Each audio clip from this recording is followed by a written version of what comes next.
एक तो ये रोज सुबह सुबह उठ के कहाँ पूरा दिन निकल जाता है पता ही नहीं चलता। घर वालों के घर के काम खत्म ही नहीं होते। कहाँ से अपने लिए मैं समय निकाल पाऊंगी? यही तो क्वेरी थी हमारी प्यारी सारिका जी की, क्योंकि वो है एक वर्किंग वुमन। उनको काम पर भी जाना होता है और काम पर जाने से पहले ही घर वालों के लिए सारा खाना, चाहे वो नाश्ता हो या लंच हो, बनाकर जाना पड़ता है। फिर तो समय ही नहीं बचता अपने आप के लिए कुछ भी बनाने के लिए, क्योंकि वही लेके जाना पड़ता है टिफिन में जो बच्चे और उनके हस्बैंड खुशी खुशी खाते हैं। आधे से ज्यादा समय या पुलाव बनता है या रोटी और सब्जी, क्योंकि सुबह सुबह और कुछ सूझता ही नहीं। लेकिन ये वाली रेसिपी से सारिका जी को बहुत ज्यादा मदद मिली, क्योंकि इस रेसिपी में है हाई प्रोटीन लो कार्ब, और ये इतनी ज्यादा स्वादिष्ट मिनटों में बनकर तैयार हो जाती है कि कभी कभी उनकी फैमिली भी यही खाना पसंद करती है। आइए आपको बनाना सिखाऊं ये वाली मजेदार न्यूट्री उपमा की रेसिपी। इसको बनाने के लिए सबसे पहले हम लेंगे पैन में तेल, फिर हमने डाल दिया सरसों के दाने, बारीक बारीक कटी हुई हरी मिर्ची और प्याज। थोड़ी देर तक इसको भुनेंगे, फिर डाल देंगे लहसुन और अदरक की पेस्ट।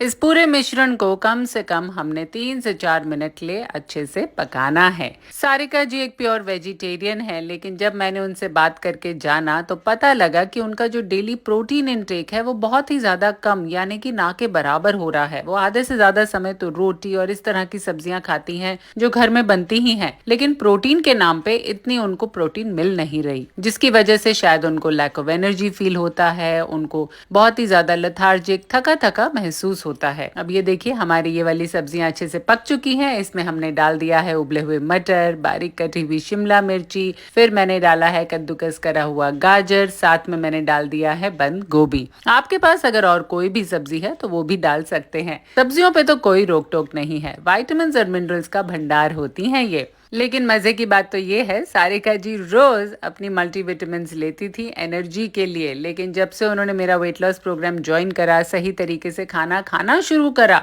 तब से उन दवाइयों की भी जरूरत नहीं पड़ती। अब उनके खाने से ही उनको वो सारी एनर्जी मिलती है जो उनको चाहिए। अब ये देखिए इसको अच्छे से पकाने के बाद हम इसके अंदर डाल रहे हैं सूखे मसाले। बहुत ही ज्यादा स्वादिष्ट बन के निकलने वाला है ये वाली न्यूट्री उपमा की रेसिपी। न्यूट्री उपमा जो है वो एक मेरी ही इजाद करी हुई रेसिपी है, क्योंकि मुझे ये तो पता है कि सोया जो है वो बहुत ही आसानी से अवेलेबल होता है, लेकिन उसको बनाने के तरीके अक्सर बहुत ही ज्यादा बोरिंग होते हैं। रूखा और बेजान सा कौन खाना चाहेगा? किसने कहा अगर डाइटिंग पर हैं तो टेस्टी चटपटा खाना नहीं खा सकते। अब ये देखिए इसमें अपने घर में ही दरदरा पिसा हुआ न्यूट्री, इसको अच्छे से हमने उबाल के फिर निचोड़ के इसके अंदर डाल दिया है, और एक बोल भर कर आप आराम से अपने लंच या टिफिन में लेके जा सकते हैं, या फिर घर में ही खाइए एक प्लेट सलाद के साथ में। अब रेसिपी तो आपने देख ली और मुझे पूरी उम्मीद है आप जरूर बनाएंगे, बट जल्दी से कमेंट करके बताइए कि इसे आप लंच में खाना पसंद करेंगे या डिनर में।